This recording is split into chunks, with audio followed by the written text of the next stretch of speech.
The following presentation is brought to you by Veterans of Foreign Wars, VFW Post 10, 519, Greendale, Wisconsin. Disabled American Veterans, DAV, Chapter 19, West Allis, Wisconsin. And by viewers like you.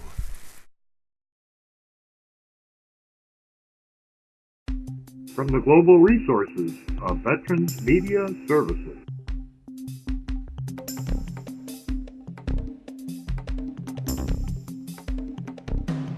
This is Veterans Newsline with Dave Ryba.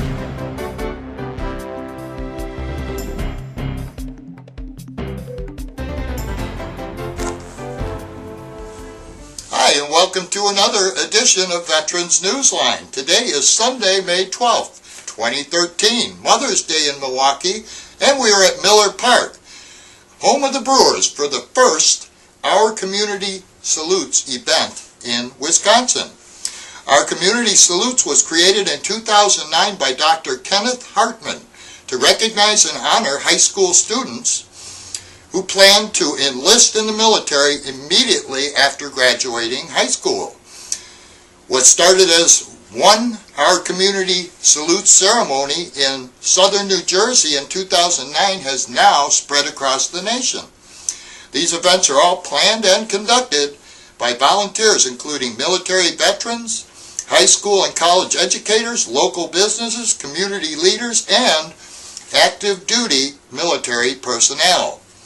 We'll be talking with retired Major General Paul Lima, retired Brigadier General Robert Colcroft, and Fox 6 TV reporter Chip Brewster, who, by the way, also happens to be a veteran. Interesting stuff coming your way, so let's head on inside and see what's going on here. And joining me now is Major General Paul Lima. He's the president of the Army Community Foundation here in Wisconsin. And General Lima, can you tell us a little bit about today's event and what this Our Community Salutes activity is all about? Surely. This ceremony today recognizes what we call future soldiers. Those are enlistees that have been working with the Army and the Active Army and the Army Reserve over the last 2 years. They will be graduating from high school in the next month or so, and all of them going in to serve in the Active Army, the Army Reserve. They'll be going to their AITs. All of these have already completed their basic training. Holy cow. And for parents watching in tonight, where's a good place for them to start with their child coming from high school, of course, going into the military? Well, a good place to start is in their junior year for them to go in and take the ASVAB, which is their kind of the test for their aptitude and that sort of thing. Is that kind of like an SAT or? It's like more like an ACT. Okay. But and it basically will look at both their intellectual capabilities, their temperament, to see what kinds of jobs in the Army that they could be interested in. And can you tell us a little bit about what is a military education? What is a military education? Or what is education in the military, perhaps I should ask. Okay.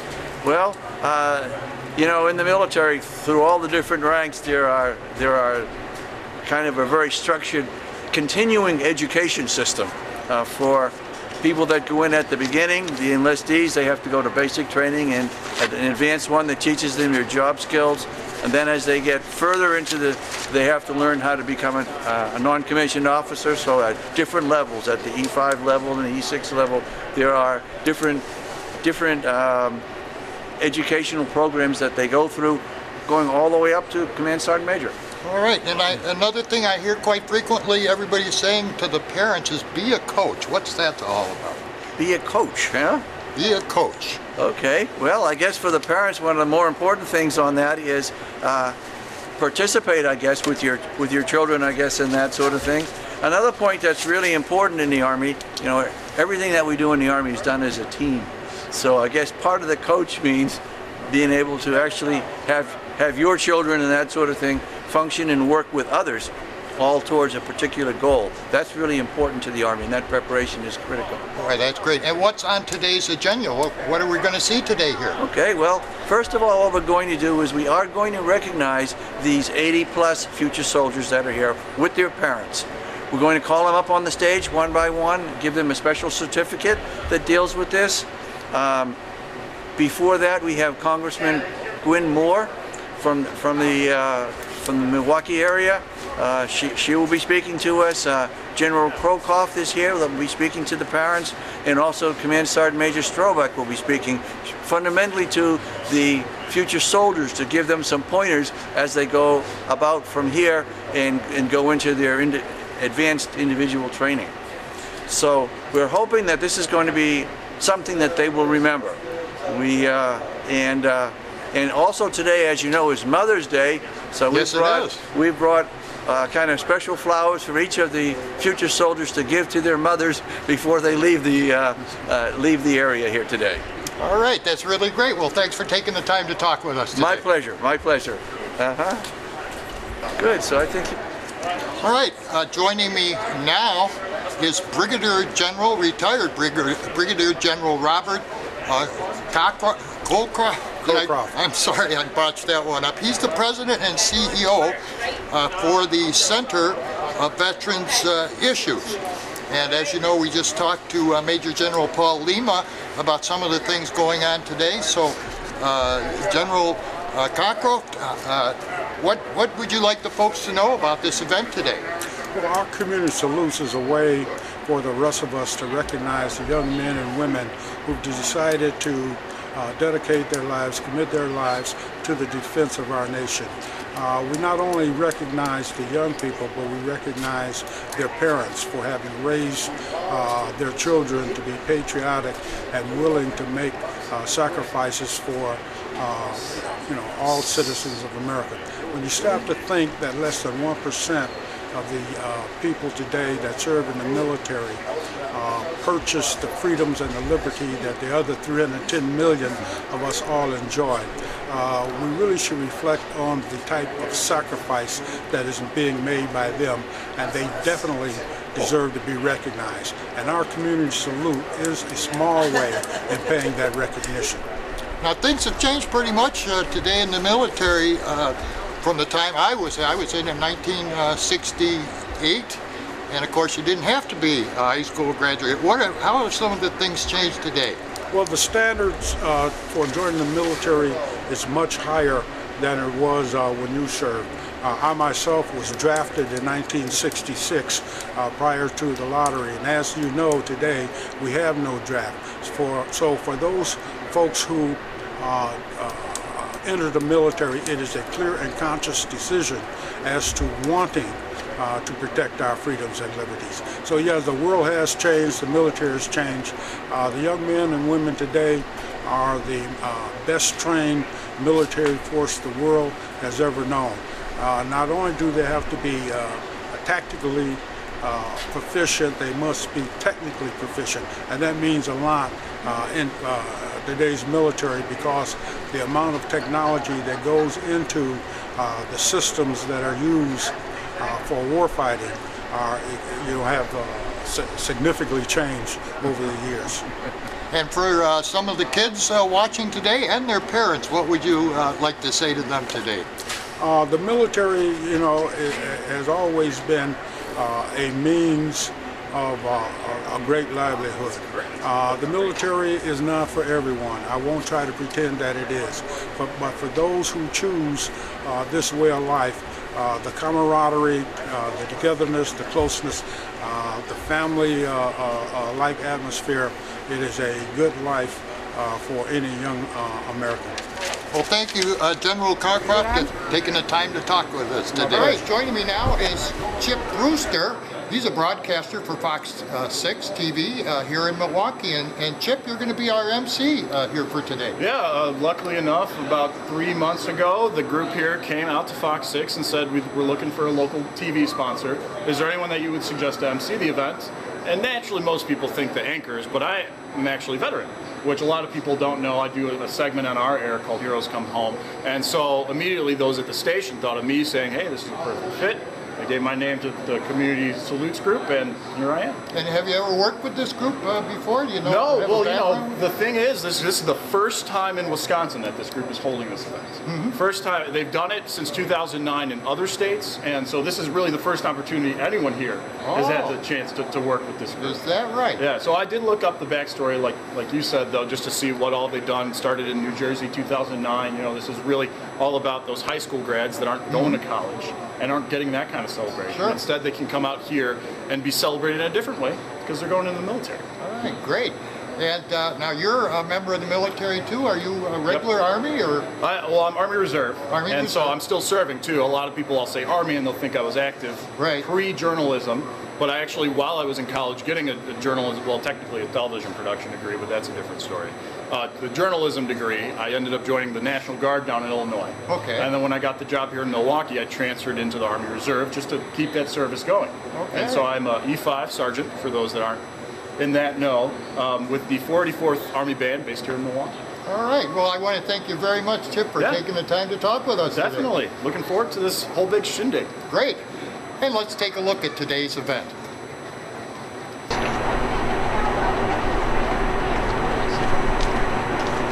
All right, ladies and gentlemen, please stand for the arrival of the official party, the posting of the colors, the national anthem, and the invocation. The national anthem will be performed by Sergeant Corinne Campbell. The invocation will be delivered by Larry Winkelhagen.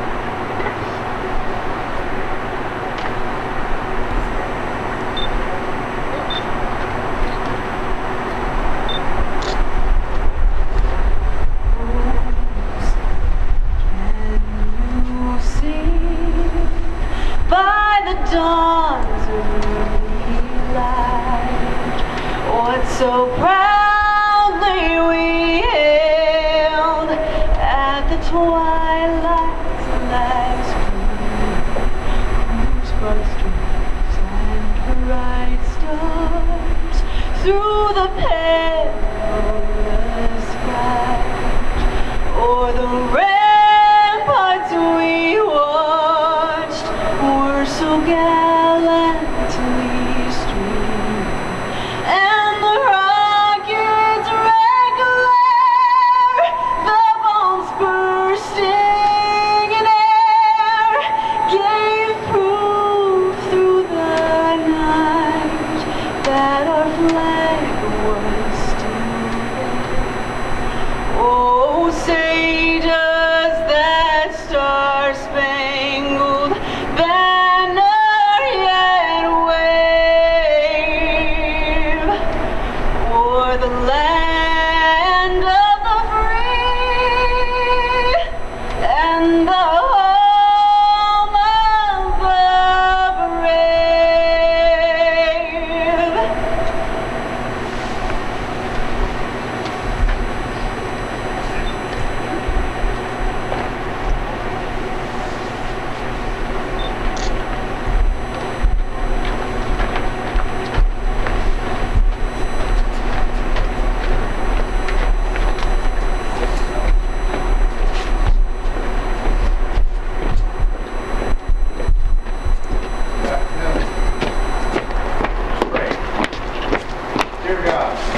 My name is Jim Brewster. I'm a reporter with WITI TV, also known as Fox 6. And for many of you that maybe haven't seen my Heroes Come Home reports, I'm also a veteran. I'm currently serving in the Army Reserve.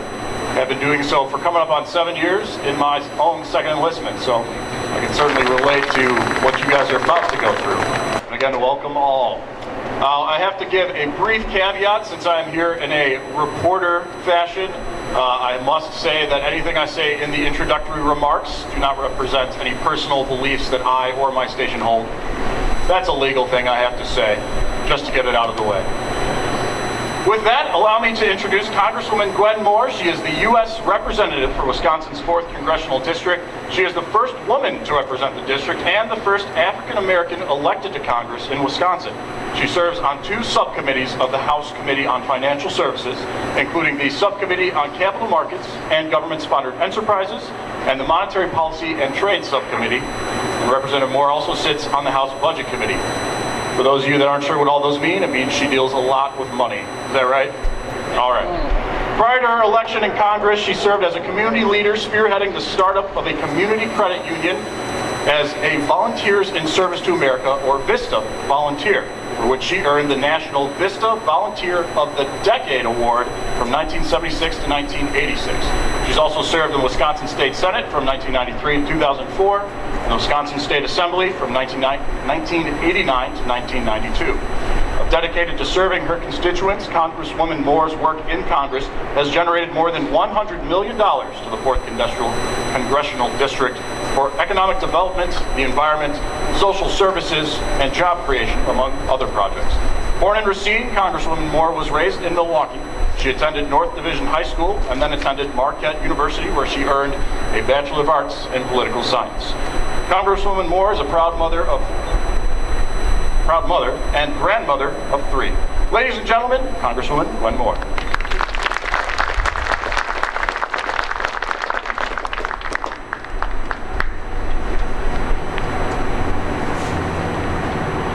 Good afternoon, everybody. That's it, you can respond. I am so grateful to have been asked to join this maiden Our Community Salutes of Wisconsin.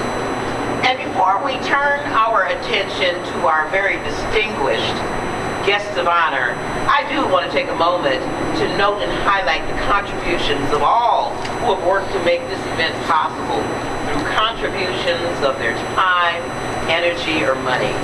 So certainly Our Community Salutes of Wisconsin, but I just want to call your attention to the inside page of sponsors and do as I have done. Just carefully look through all of the individuals and companies who really thought it to be appropriate to do what we have not done regularly, and that is to give some support and love and recognition to our future soldiers as they embark upon this journey. Let me just say that in my life as an elected official, I've had the opportunity to speak before many groups. And I have to tell you, this has got to be one of the most distinguished groups ever that I've had the privilege to address. And yes, it's a privilege for me to join here in the community and say a heartfelt thank you to our guests of honor. We say thank you all for choosing to serve your country, for choosing to use your God-given talents and abilities to protect the values and the freedoms that make our nation what it is, for choosing service to others over comfort for self. I know that choice is not without a cost. I know this. My father served in World War II. My uncle served in World War II in the Korean conflict. My brother served in Vietnam. My nephew served 2 tours in Afghanistan and still is in the National Guard. But still, this is a tremendous day. And at your age, you have a lot of other things on your mind. Cars, girls or boyfriends, college, spring break, upcoming high school graduation. Usually, what's not on your mind at this age is asking what you can do for your country or community. That is clearly not the case for this distinguished group. I know each one of you probably has a different story about how you ended up here today. Different struggles, different trials, different triumphs, very different paths have brought you to sit here today. But whichever road you took, I and your community are grateful for your choice to put on the uniform and serve in the military. I do want to stop and take this time to thank the mothers and fathers and Big Mama and Aunt Pearl and Uncle George and your first cousin who have supported you and are sitting here today with you. Over the past 40 years, the American military has transformed itself from a force of mostly conscripts scripts to a force of professionals sustained in peacetime, tested in battle, and respected throughout the world. Our all-volunteer military relies on young men and women like yourselves answering the call to duty. It is a call that I know that you all do not take lightly. I am reminded of the words of former Defense Secretary William Cohen that seems so appropriate now. Quote, "We have the finest military on earth. Why? Because we have the finest people on earth. Because we recruit and we retain the best that America has to offer." For some of you, I'm sure, you carry on a legacy of military service. For others, you are the first generation who will create that legacy. For all of you, you are a credit to your parents and to the nation. No one can say that what lies ahead is easy. Nothing in life you want or desire will ever be easy. But I hope you know that as a community and as a country that we have your back and that of your family. That is the least we can do. This is also a day to say thank you to the mothers. After all, it is Mother's Day. And fathers and grandparents and others. And I want you, when you stand up, to thank them too. President Barack Obama has said, just as service and sacrifice defines our military families, serving our military families has to define who we are as Americans. You are honored. You join a distinguished 1%. As Joe Biden, Vice President, has said, only 1% of the population is serving, but 90% of the population, 99% owes them just a simple act of kindness, and certainly an even simpler expression of thanks. I know that your time in the military, I hope it will bring you hope and enrich you with an invaluable life, leadership skills, and not to mention all the discipline and hard work that comes with wearing the uniforms. So moms, I know you may not have succeeded in getting them to make their beds up in the morning, but hope springs eternal. They're going to learn. I will close this with a scripture, since this is Sunday, found in the book of Ezekiel, chapter 22, verse 30. The Bible, the New International Version, records a lament of God when he looked around for someone to stand up for him when standing up wasn't popular and certainly it wasn't easy. It reads, "I looked for someone among them who would build up the wall and stand before me in the gap on behalf of the land so I would not have to destroy it. But I found no one." Today, as I look around, I'm glad to see that so many of you have chosen to stand up and heed the call to stand in the gap. At this crucial time in your lives, when you have so many different pulls and choices demanding your attention, you've all chosen to stand up and do something to make a difference, not only to this generation, but others to come. It is this heart to serve and sacrifice that has defined one generation of Americans after the other. It is that same heart that separates those who accomplish great things from the rest.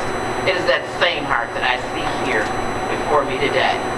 As you stand in the gap, the community is indebted to you. We stand in awe of you. We stand in support of you. We stand to salute you. May God bless and keep you and your families as you begin this amazing journey. Thank you so very, very much. Retired Brigadier General Robert Cockcroft. Brigadier General Cockcroft is a Vietnam-era veteran with overseas duty in the Republic of Korea. He has more than 40 years of active Army and Army Reserve service. Since his retirement, General Cockcroft has dedicated his life to veterans issues. He's currently president and CEO of the Center for Veterans Issues Limited, a nonprofit organization that provides advocacy, services, and housing to low-income, homeless, minority, and women veterans and their families. He also serves as the National Executive Commander of the National Association for Black Veterans Incorporated. From 2002 to 2004, he served as the President and CEO of the America's Freedom Center Foundation Incorporated, an organization dedicated to presenting the story of veterans and their contributions to America's freedom. From 1994 to 2002, he was the Deputy Secretary for the Wisconsin Department of Veterans Affairs. General Cockcroft is married, has 2 children, and 6 grandchildren. Ladies and gentlemen, please welcome center stage, Brigadier General Robert Cockcroft.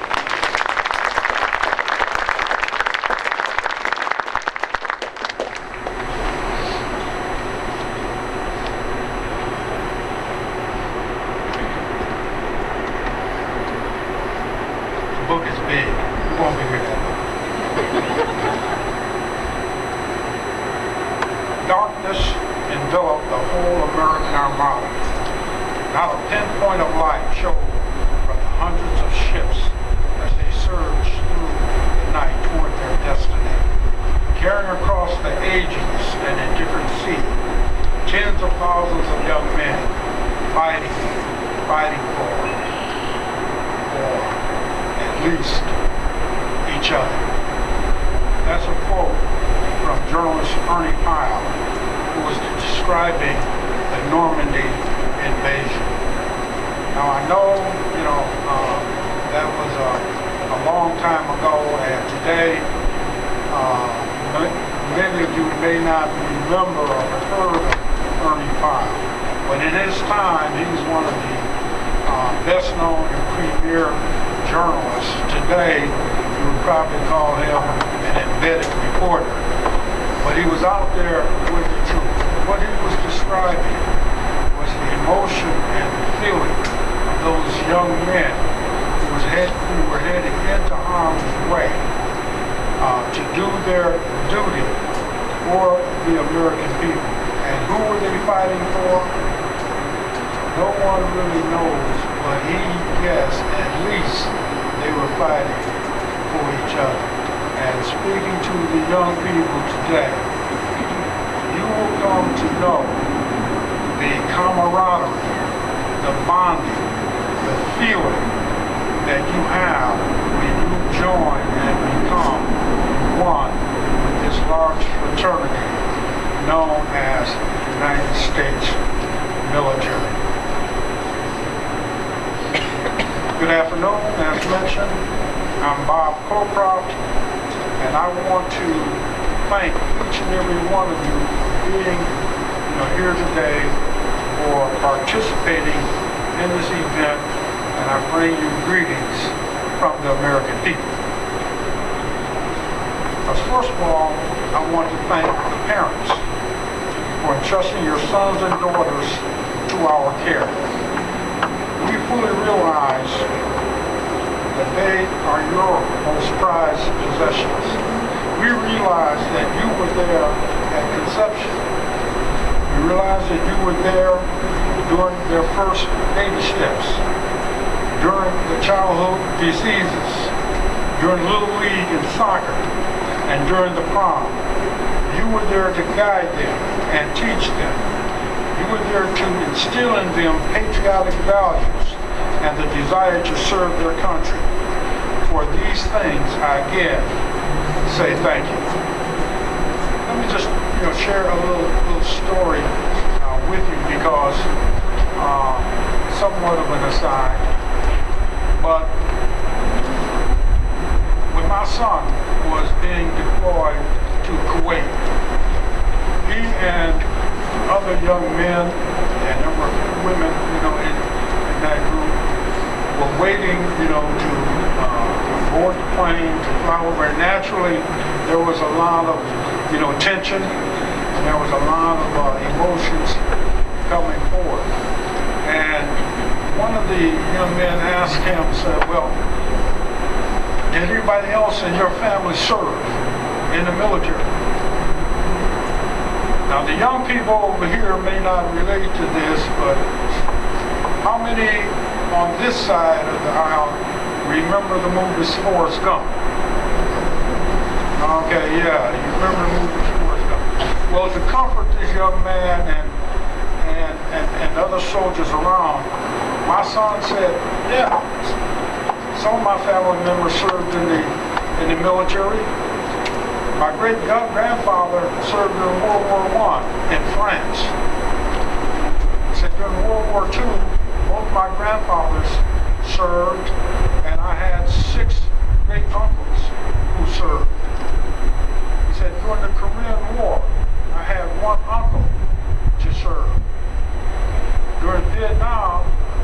father and my uncle served during the Vietnam era. And the young man looked at my son and said, "Damn, you sound like Lieutenant Dan." Explain that to your kids a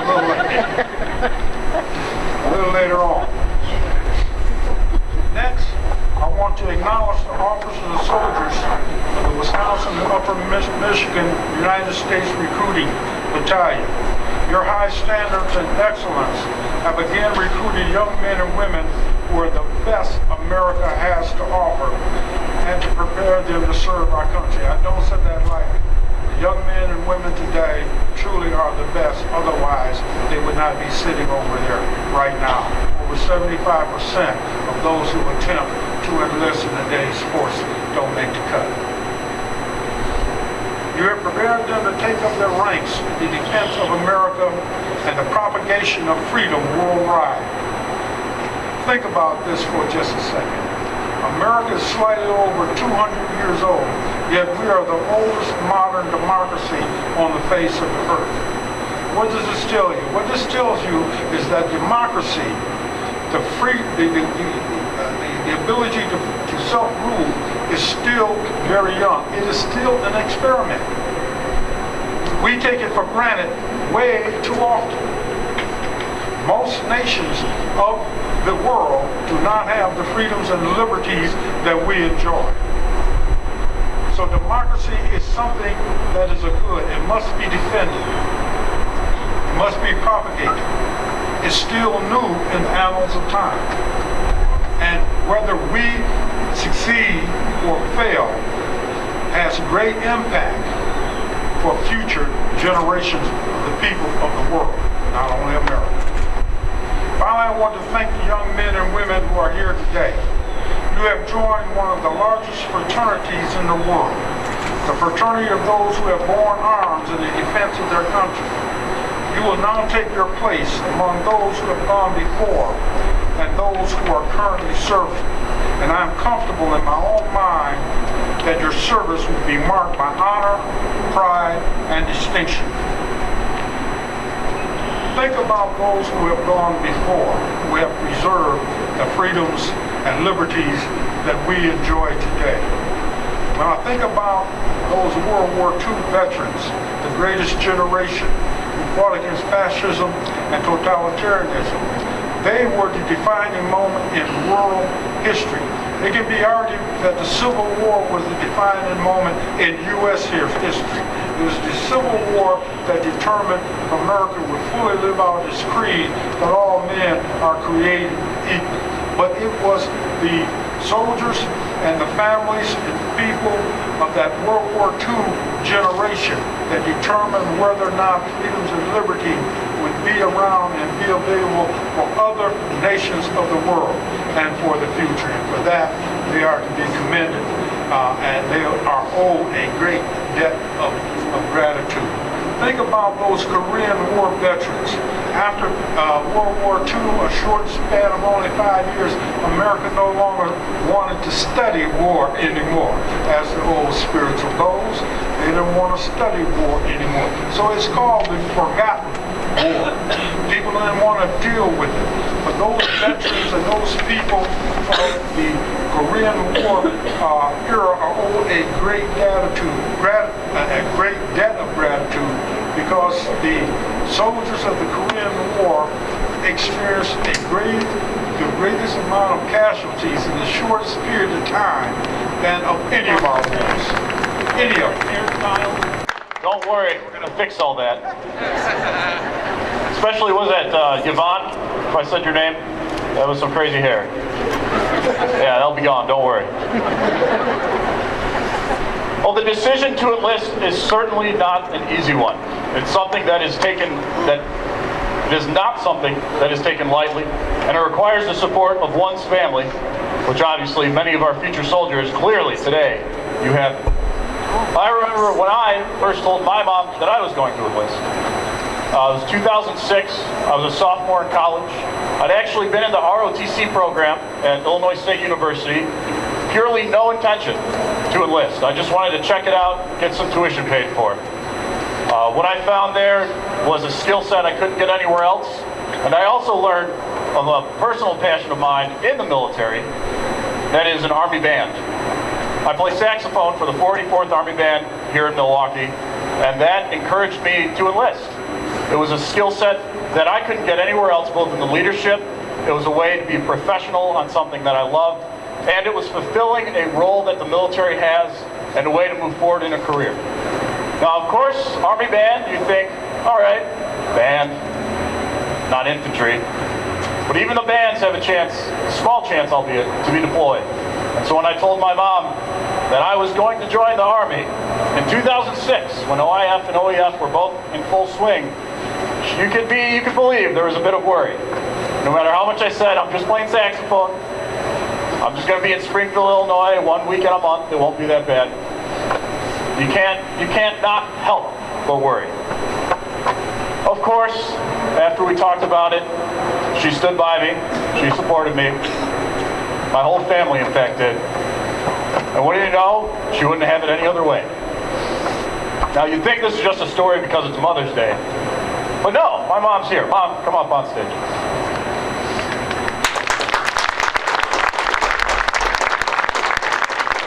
As I mentioned, today is Mother's Day, and so like many times before, you and every mother here in the audience have given something up for your child. Today, you've given up Mother's Day.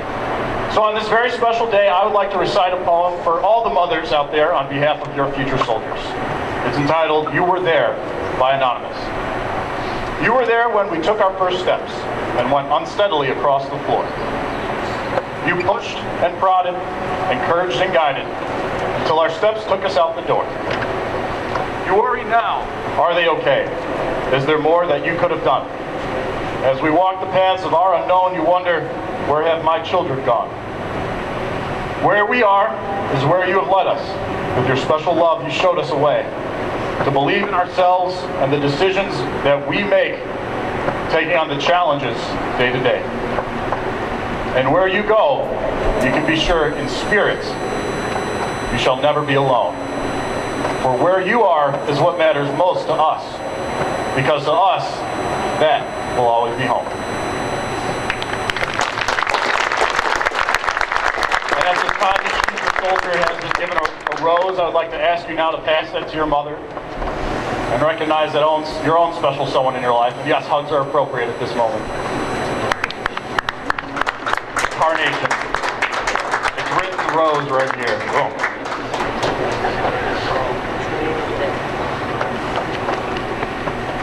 But unlike the rest of the mothers, she has to give a speech.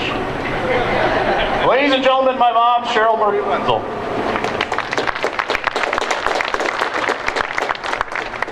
Thanks, Jim. Hi. So, yes, I'm a mom, like many of you, whose son felt the call to serve his country in the Army. I feel privileged on this Mother's Day to have this very special opportunity to not only offer a parent's perspective on the significance of a son's or daughter's decision to enlist in military service, but to also congratulate these young men and women on their choice to take on challenges that no college campus will ever provide. When my son first shared with me that he had decided to enlist and would be spending a long, hot summer in basic combat training at Fort Jackson, South Carolina, I had mixed emotions, apprehension, some excitement, a sense of pride. And then there was that stark realization that my baby boy was no longer a child. His decision was his own. He signed his name on the dotted line. There was no permission slip requiring a parent's signature, but also no greater indicator that my job as a 24/7 mom had run its course. In many ways, these decisions our now adult children have made can allow us as parents to acknowledge our own mission accomplished with regard to the desire to raise our children to become responsible adults and good citizens. So, all of you new recruits out there, this seems like as good a time as any to stand and thank your parents for bringing you this far with a hearty round of applause and an extra yay mom, since it's Mother's Day.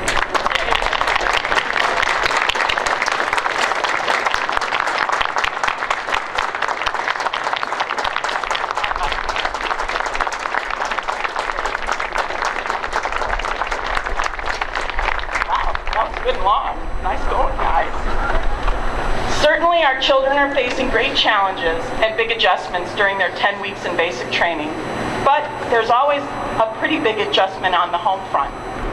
After 18 years of being an integral part of your children's lives, of having daily contact and a very regular communication with them, this journey begins with a pretty abrupt letting go. Time-limited phone calls, old-fashioned letter writing, Xing off the days on the calendar. In some ways, all of us, children and parents, do a bit more growing up. I think as parents you'll find yourself being tugged between longing for the days gone by and the anticipation of a promising future for your sons and daughters.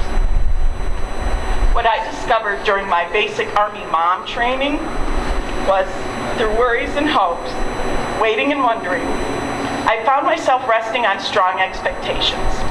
I realized that not only was it okay to expect great things, but those greater expectations found their way into my letters and brief conversations with my son in the very necessary form of encouragement and a bit of cheerleading. You can be sure that those first 10 weeks in the military will test your children physically, intellectually, mentally, and emotionally. And maybe us too. As parents, we can be that one constant, that trusted foundation, which will allow our sons and daughters to stand strong as they endeavor to, and this just came to my head and I thought, wow, this is that old slogan, but to be all they can be. For real. Now, to all of you soon-to-be high school graduates, the new recruits, pack it in and gear up. You're about to begin a new chapter in your life's journey in a big way. There are some that might label this as a lesser choice than immediately heading off to college, but those people, they're really clueless because this is anything but a less than proposition. You have decided to put yourself on the fast track to getting on with your own life, to look adulthood right in the face and say, bring it. I remember hearing from my son about highs and lows during his basic training. Some days you may wonder if you can make it. Other days, it'll run just like clockwork and you're at the top of your game. Whatever challenge each day of training may bring, do your best to muscle through it and keep your eye on the prize. By enlisting in the armed services, you have chosen to test your limits, to learn what you're made of, to discover your abilities and capabilities, and to serve your country. You have chosen a path that may guarantee a future you have yet to even imagine. I hope you will find, as with so many significant things in life, that the greater your efforts and output, the more you will personally and professionally gain. Parents, friends, family, your young adults are ready to hit the ground running. Now, let's cheer them on with a big round of applause.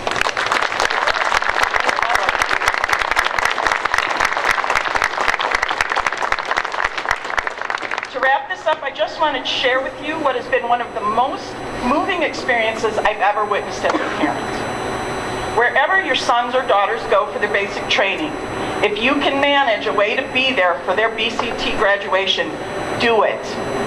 Sitting in the viewing stands of the parade grounds and watching these soldiers enter the field in their units with such precision and physical discipline is incredible. This graduation ceremony that you will attend easily trumps all the others. High school and college graduations are certainly important, but nothing compares to the ceremony, the pride, the patriotism, the hard-earned celebratory atmosphere that comes together with an undeniable synergy at a basic training graduation.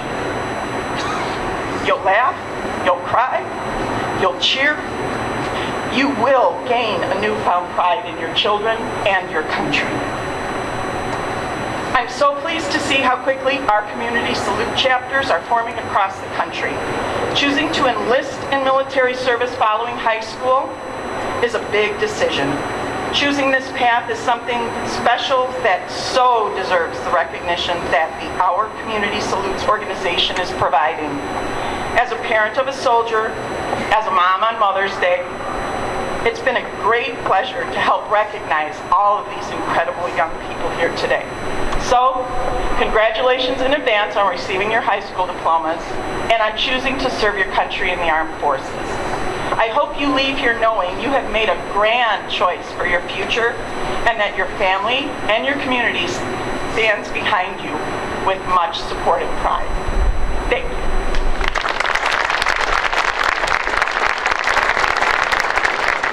All right. Well, our final speaker today is Command Sergeant Major for the United States Army Recruiting Battalion in Milwaukee, Command Sergeant Major Eric Strobeck. Command Sergeant Major Strobeck enlisted in the Army on June 12, 1984 as an artilleryman. Throughout his Army career, he's held a variety of leadership positions ranging from artilleryman to Command Sergeant Major. He has served in every enlisted leadership position from fire control specialist and team leader to his current position as Command Sergeant Major. Before arriving in Milwaukee, he served as the Command Sergeant Major for the Miami Army Recruiting Battalion. He holds a bachelor's degree in business management, and Command Sergeant Major Strobeck is married to Lisa. They have 2 daughters and 1 son. Ladies and gentlemen, please welcome Command Sergeant Major Eric Strobeck.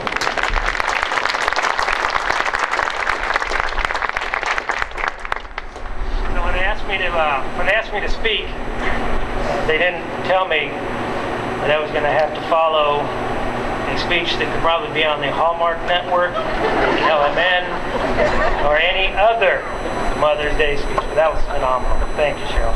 And I will tell you, you can write my speeches anytime, and I know exactly where Chip gets his speeches now. You'll have to forgive me for my eyes.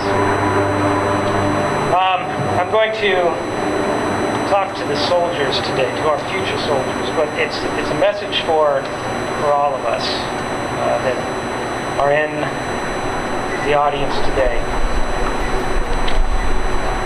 And my message is one of the profession of arms and what it means to be a professional soldier. So, General Lima, General Crowcroft, Colonel O'Donnell, my battle buddy, distinguished guests and families, soldiers, and above all, mothers. Thank you for coming out today. But before we start, though, I would like to recognize those who were before us.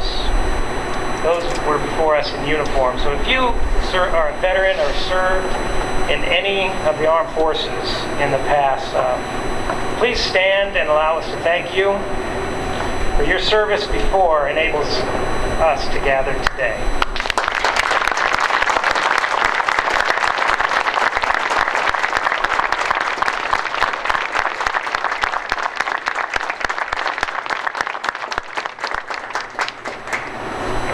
So, each day, young Americans volunteer to serve the nation as soldiers. Their reasons, your reasons, for serving vary as much as your ethnicity, your gender, and your beliefs. Your diversity, though, becomes our strength because you share a common commitment to the United States, which will be formalized in the oath you take upon beginning your service. Through this oath, the soldier affirms subordination to the nation's elected civilian leadership, and we abstain from public political involvement. Soldiers voluntarily give up the freedoms fellow citizens take for granted and become subject to the military discipline and regulations. As a soldier, you accept unlimited liability in the service to our nation. And this becomes the foundation of our profession. Through our service, we continue the heritage of American soldiers stretching back to the Minutemen of Lexington and Concord. We stand with the Continental Line at Yorktown, charge with the Union regiments at Missionary Ridge, and go over the top in the Argonne Forest with the Doughboys. We dig in with the GIs to stop the German armor in the Ardennes.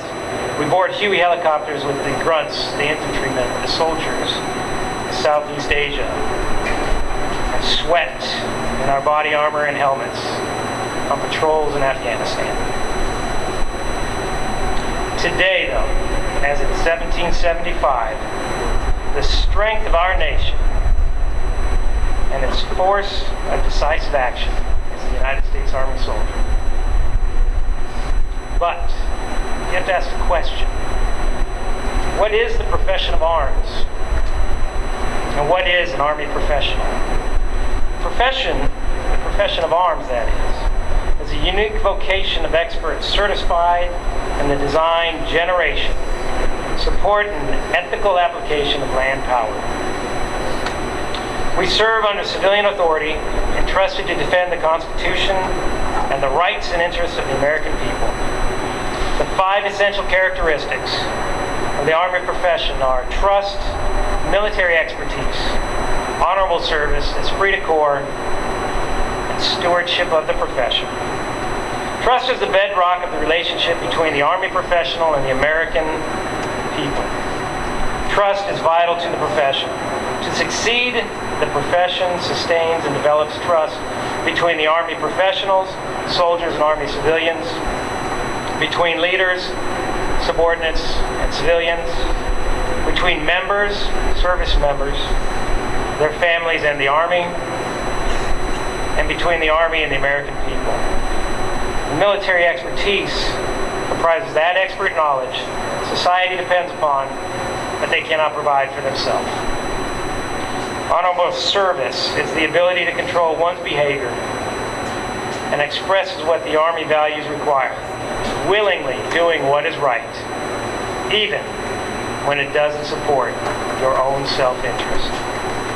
Esprit de corps is the common spirit that exists in the Army and inspires enthusiasm, devotion, and strong regard for the honor of our profession and fellow soldiers. The stewardship of the Army profession is the Army professional's commitment, yours and mine, new soldiers, yours and mine, old soldiers standing around the back. It is our commitment to preserve the value of the Army by making the essential characteristics, the 5 essential characteristics, elements in our everyday life. Through our honorable actions and upholding the Army's earned trust, we are certified in our profession by our demonstrated competence, character, and commitment. The competence of the Army professionals is demonstrated ability to successfully perform their duties and to accomplish the mission with discipline and to standards. My new soldiers, the young soldiers that are in the formation and these chairs today, before you can claim the moniker and don the title of soldier, you will be tested. You will be certified. And when you carry that soldier moniker upon you after your certification, you'll have a pride and a sense of accomplishment that only you, deep in your soul, will ever be able to fully understand. Those that came before us, those that serve now, will understand with you. Character is the Army professional's dedication and adherence to the Army values. In the professional ethic, we are consistently and faithfully demonstrated in decisions and actions. And the commitment is the resolve the Army professionals have to contribute to honorable service to the nation, to perform our duties with discipline and to standard, and to strive successfully and ethically accomplish the mission despite obstacles and challenges. As I stand here today, I can tell you unequivocally the path you have chosen is one of honor, and that you will gain a deeper understanding of liberty and democracy as you travel your journey. You also develop a love for this country, for our city, and for your family that most of your peers will only read about. I began my journey, as it said, June 12, 1984, and thought that 2 years would be plenty for me. 2 years plus another 26, and here I am today with you. And I'm honored to be with you today, and may God bless you, your families, may God bless the United States of America. Army strong. The ceremony for today. Thank you once again for coming out and honoring all of our future soldiers and all you guys and gals. Good luck. Thank you so much. Pictures and stuff to do. Pictures. We're going to do some pictures. Pictures, just all the future soldiers or everything?